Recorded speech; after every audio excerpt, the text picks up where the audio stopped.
at Sinong. Boy, bumati ka muna, boy. Ang saya-saya, Kuya Willie. Sa wakas, nakita rin kita sa personal. Ha? Okay. Boy, Kaya kabahan lang, Kuya Willie. Huwag kang kabahan, huwag kang kabahan. Anong trabaho mo talaga bilang isang basurero? Ano ka doon?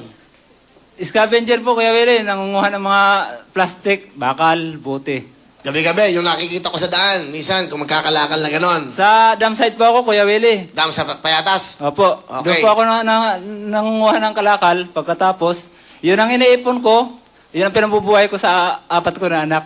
Ang tanong ko, ano yung kinukuha mo? Lata, bote, plastic? Plastic po, lata, lahat po siya, lahat ng pwedeng pakinabangan, kinukuha ko po. So, saan mo binibenta yan? Sa Jangsap po, Kuya Willie. Magkano naman ang 1 kilo ng lata? Ang lata po, doon sa binibentahan ko, 3 lang po, Kuya Willie. 3 piso. 3 piso. Sa isang araw, magkano kinikita ni Boy?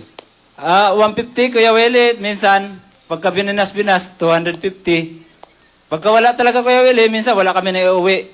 Paano yung Minsan, pagkain ng 50 mga anak pesos. mo? 4 na anak mo, saka misis mo. Asawa ng Diyos, Kuya Willie, na isa-survive pa rin namin kahit nagkikipit kami dahil meron naman po kami mga kapitbahay na may tindahan, nakakautang kami. Yun. Salamat naman po sa mga kapitbahay ko na mabait. Sige, pasalamatan mo yung mga kapitbahay mo. Maraming salamat po. At kahit wala kami, lumapit lang kami, binibigyan nyo kami. Salamat po sa inyo.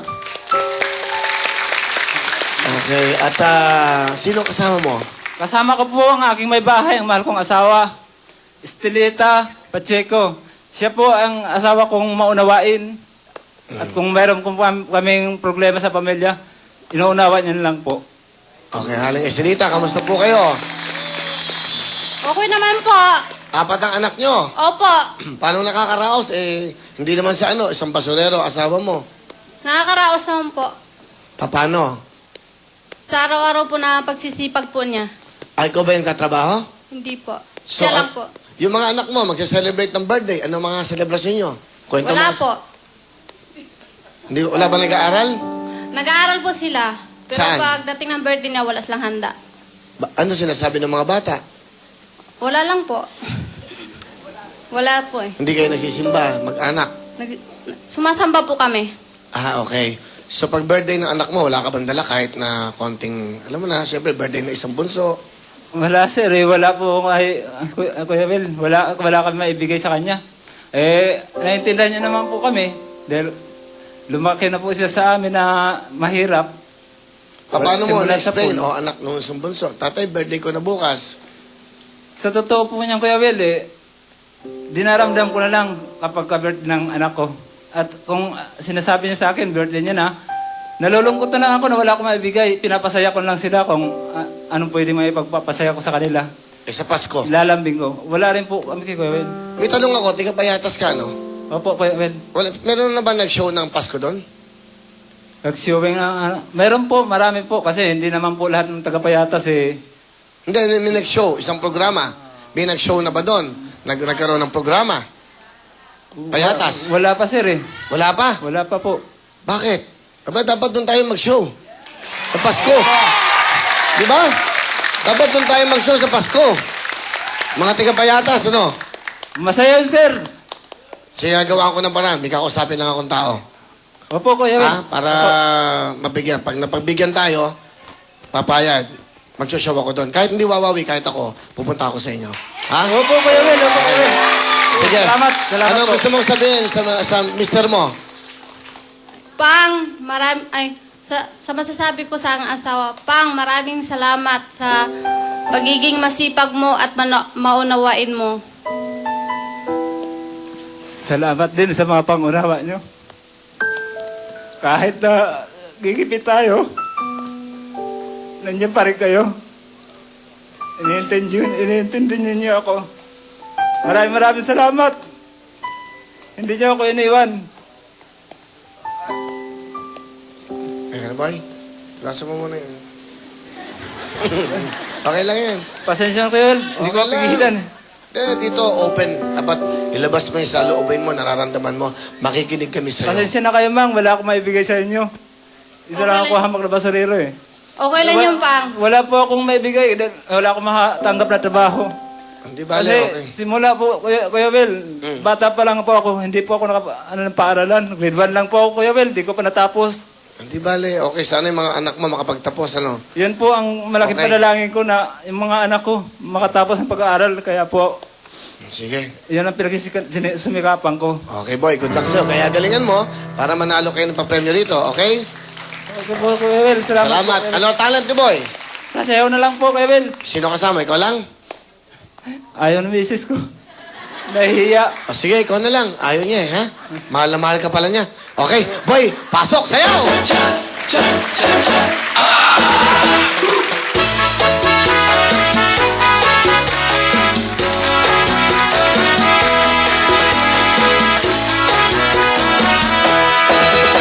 Si Papa at si Mama, si Ate at si Kuya, laging magkasama sa hirap at ginhawa. Si Tito at si Tita, si Lolo at si Lola, hindi nag-aaway, lahat sana ay maligaya. Cha-cha-cha, cha-cha-cha-cha-cha, boogie-boogie pa, tango-tango boogie cha-cha. Cha-cha-cha-cha-cha, boogie-boogie pa. Maraming salamat! Let's go! Boy, halika na rito! O ito, maagang pamasko namin sa'yo. 10,000 bigay ng Wawawi! Maraming salamat, Kuya Will. Napakalaking tulong nito sa amin. Okay? Salamat po. Pamasko. O, di ba? Pang New Year. Andyan na lahat, ha? Tipunin niyo yan, ha? Napakalaking tulong na po nito sa amin, Kuya Will. O, meron kayong Save More. Lahat. Meron kayong Daily May Pau. Bibigyan namin sa inyo lahat ng regalo, ha? Salamat Okay? po, Kuya Will. Okay, good luck, ha?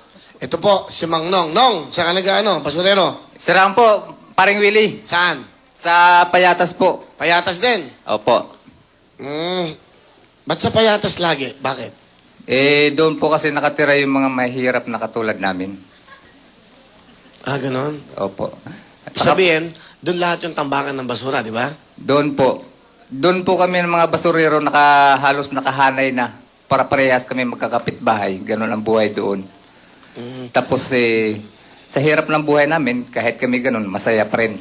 Dahil kami, nagtutulong-tulong na lang makaahon sa kahirapan ng bawat isa. Alam nyo kasi, ang mga basurero, sa Payatas, ang kayamanan nila, yung basura. Kasi dyan ho sila kumikita ng pera. Tama ba yon? Opo, parang Willie. Di ba? Yun ang totoo niyan, di ba? So, hindi yan pinandidirihan, di ba? Kasi yung mga mahihirap, talagang dapat yan dinadamayan. Yan ang sinasamahan. Tama po ba?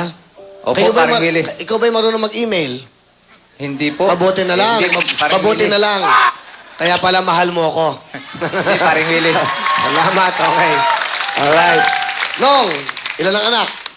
4, paring Willie. 4, okay. Asan ang iyong mga anak? Yung panganay ko po, nandun po sa gilid. Halika, tayo ka. Siya ang kasama mo. Opo. Ano pangalan mo? Christine Joy po. Okay. Ang nanay, nasan? Sa bahay lang po. Okay, nanonood? Opo. Okay. Ilang kayo magkakapatid? 4? Opo. Ikaw ang panganay. Opo. Ang tatay mo isang dakilang basurero. Ikaw ba'y nag-aaral? Opo.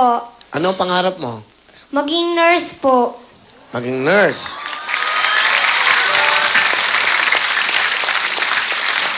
Okay. Ano gusto mong sabihin sa tatay mo?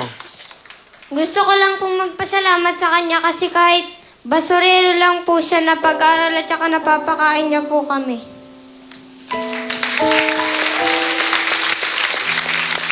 Sana maging nurse ka para matulungan mo ang iyong mga magulang. Alam niyo, nagpunta ako lang sa Lake Tahoe ba yon? Yung may basurerong matanda. Sa Lake Tahoe, nagulat ako. Isa siyang Pilipino, 84 years old, pero nagbabasurero siya sa Amerika. Doon sa mga hotel doon, kinukuha rin niya yung mga ganyan din. Yung mga lata-lata, binibenta niya. Ayaw niya umuwi kasi wala na rin siyang pang-uwi. Hindi ba yun yung gusto natin pauwiin? Kaya lang hindi siya makauwi dahil wala na siyang uuwian ata, parang ganon. So, nandun na siya. Ganon din, hindi lang naman kayong basurero. Actually, sa Amerika naman, ang basurero doon, iba naman ang trato. Talaga naman nire-respeto rin. Kasi, di ba, sila yung iba kasi, iba dapat ganon no? Ikaw ba, meron ka bang gusto sabihin sa amin bilang isang basurero? Masasabi ko lang po sa amin na mga basurero, wag naman sana nyo kaming husgan. Dahil kahit kami basurero, may puso rin kaming nasasaktan. At saka kami, ipinagmamalaki namin bilang isang basurero kasi ang hanap buhay namin, marangal. Pinapakain namin ang pamilya namin sa patas na pamamaraan. Saka, di ba, kung napapansin nyo, sa ating mga kapamilya, mga kababayan, lahat ng nasa bahay, ang mga basurero, tuwing Pasko lang, nagbibigay ng sobre yan. Hindi ba? Eh, bili mo, once a year lang nila ginagawa yun. Dapat once a month. Hindi ba, hindi? Ano ba naman yung 500 piso? Hati-hati sila. Ano yung konting, di ba? O pagkain. Malaking bagay na yon. Kasi, pag hindi kayo kinuha na ng basura nito, babaho ang bahay nyo. Tama? Opo. Di ba? Ano gusto mo sabihin sa mga anak mo? Nak, pag-igihan mo mag-aral,